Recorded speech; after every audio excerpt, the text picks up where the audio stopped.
Sini. Bismillahirrahmanirrahim. Assalamualaikum warahmatullahi wabarakatuh.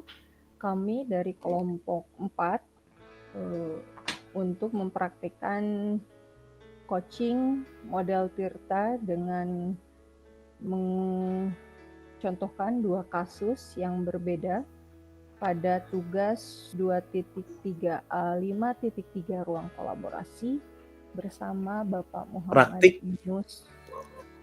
Tugas praktik ya? Atau praktek? Praktik.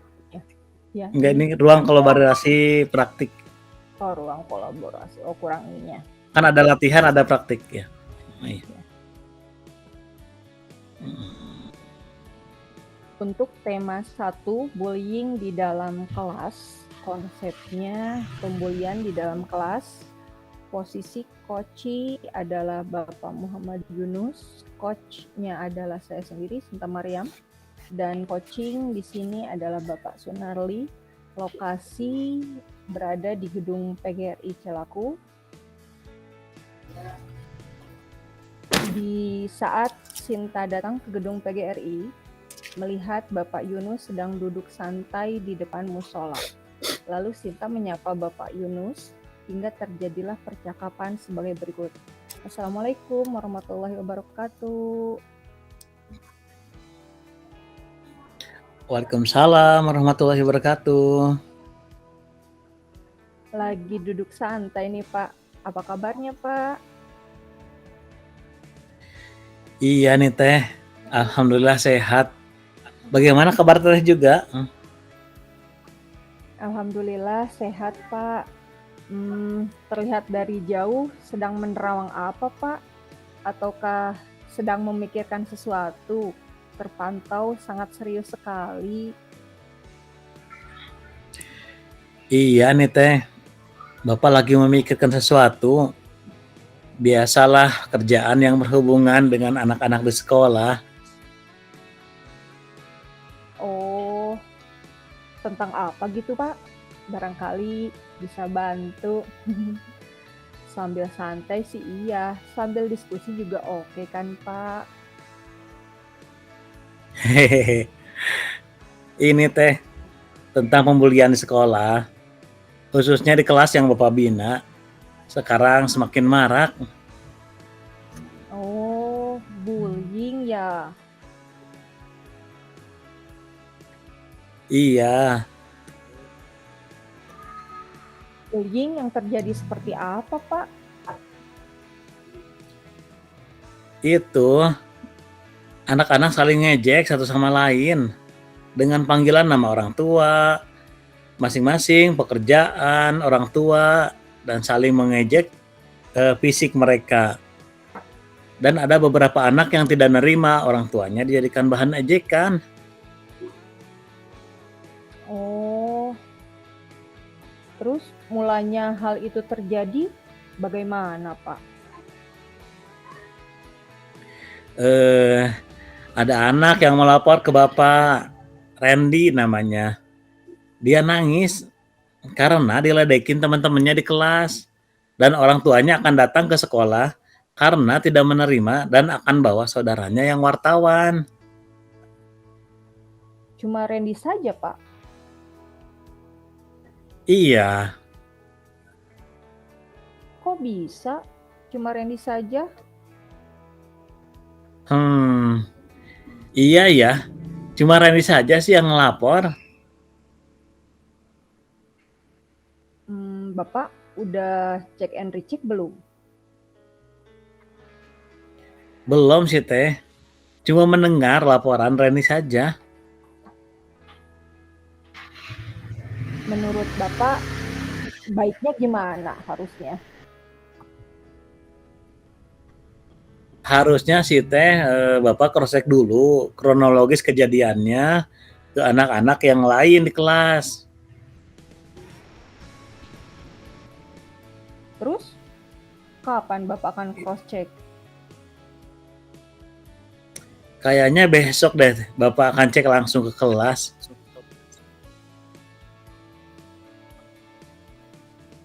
Cek ke kelasnya pas ada Randy atau gimana Pak? Baiknya sih pas nggak ada Randy. Iya, betul, Pak. Jadi, Bapak kan bisa mengecek ke anak yang lainnya untuk kebenaran dari cerita Randy. Apa Bapak mau tanya langsung ke anak-anak atau hanya perwakilan anak di kelas yang bisa dipercaya? Sepertinya Bapak hanya akan memanggil beberapa anak yang bisa bercerita. Dan insya Allah lah bisa dipercaya mereka. Siapa saja itu, Pak? Bapak coba manggil Ani sama Iwan. Yang coba nanti Bapak tanya tentang kejadian ini. Terus bagaimana cara Bapak memanggil mereka? Bagaimana ya? Baiknya seperti apa ya cara memanggil kedua anak itu ya? Supaya tidak jadi curiga yang lainnya. Kalau dipanggil secara terpisah gimana, Pak? Dan apa ada yang bisa membantu Bapak di sekolah untuk membantu?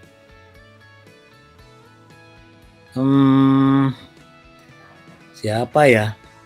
Oh, ada. Bu Rita namanya.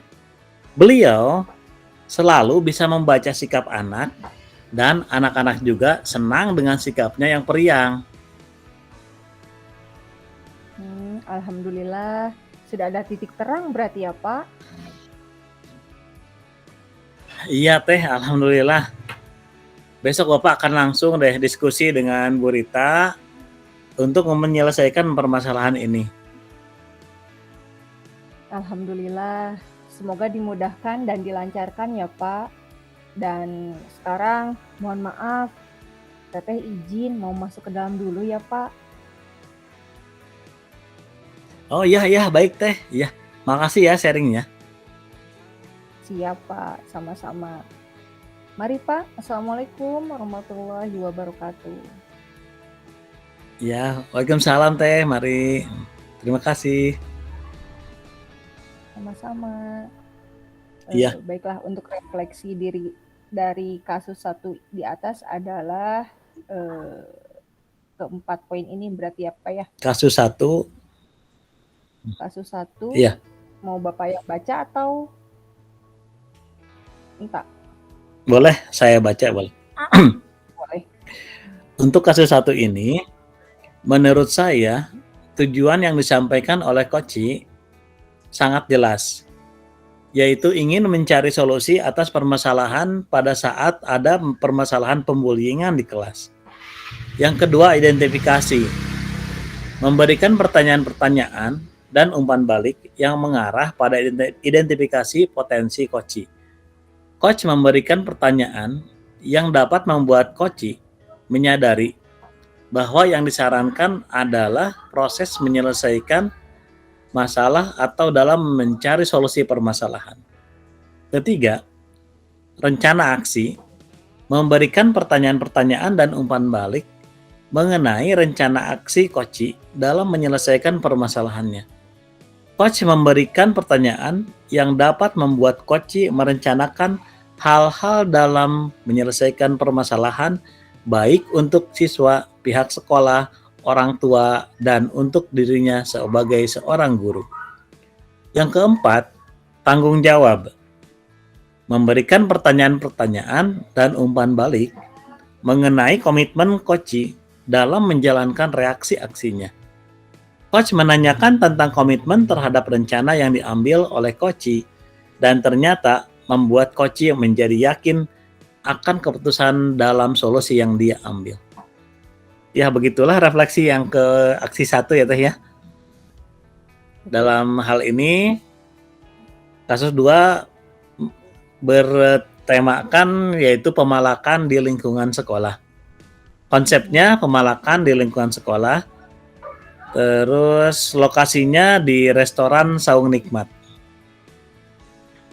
Di saat Pak Yunus datang ke restoran Saung Nikmat untuk makan siang, tak sengaja bertemu dengan adik seniornya bernama Sinta yang sedang duduk santai sambil memainkan gawainya. Lalu Pak Yunus menyapa Sinta yang terlihat sedang gelisah. Hingga terjadilah percakapan sebagai berikut. Assalamualaikum warahmatullahi wabarakatuh. Waalaikumsalam warahmatullahi wabarakatuh. Makan kok melamun sih? Awas kesambet lagi, hehe.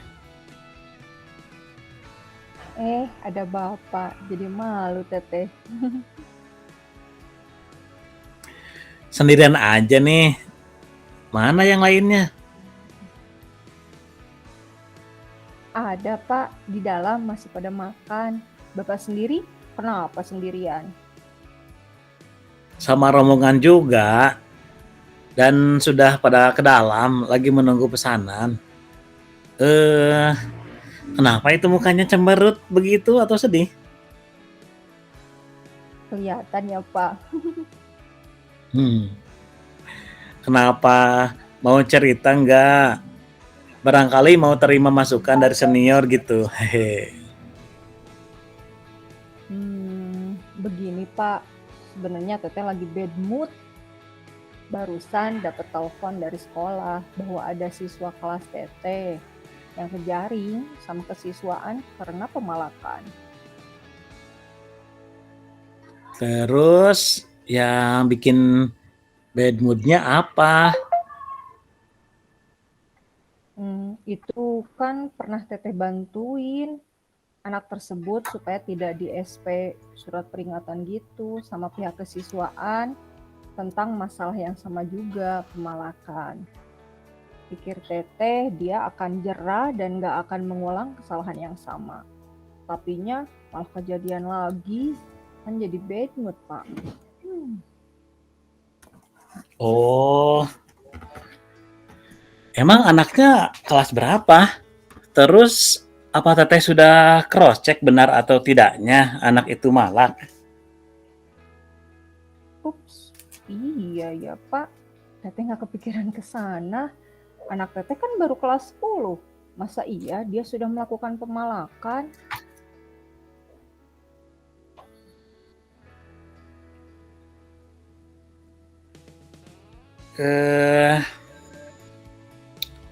Kalau begitu Teteh sudah tahu kan harus bagaimana? Teteh jelas harus memastikan dulu benar tidaknya Pak. Kalau permasalahan sudah seperti ini.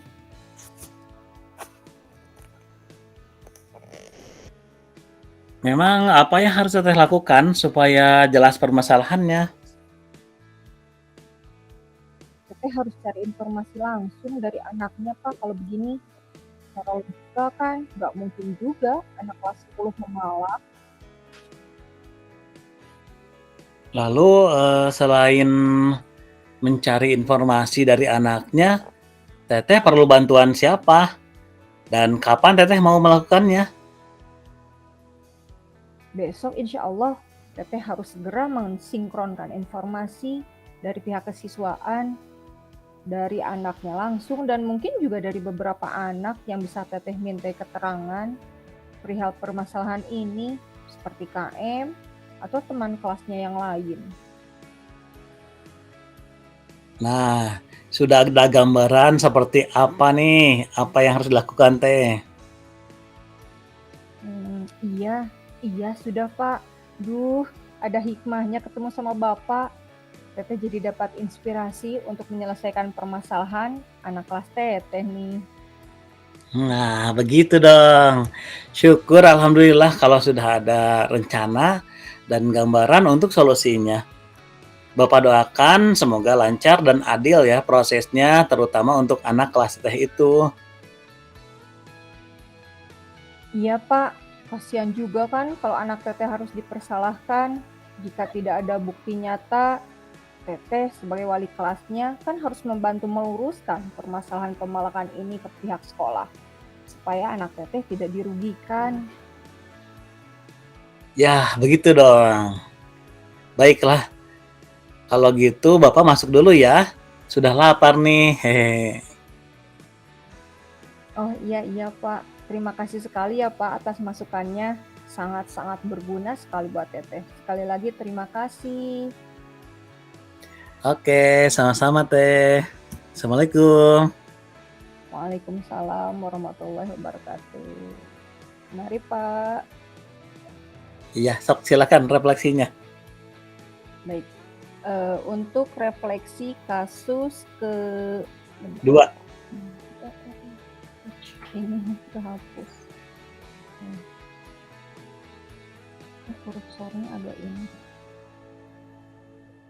Kasus kedua di atas untuk tema pemalakan di pihak sekolah. Refleksi diri dari kasus di atas. Yang pertama, menurut saya tujuan yang disampaikan oleh Koci dalam kasus kedua ini sangat jelas, yaitu ingin mencari solusi atas permasalahan pada saat ada permasalahan pemalakan di sekolah. Dan untuk identifikasinya, di sini memberikan pertanyaan-pertanyaan dan umpan balik yang mengarah pada identifikasi potensi si Koci. Coach memberikan pertanyaan yang dapat membuat Koci menyadari bahwa yang disarankan adalah proses menyelesaikan masalah atau dalam mencari solusi permasalahan.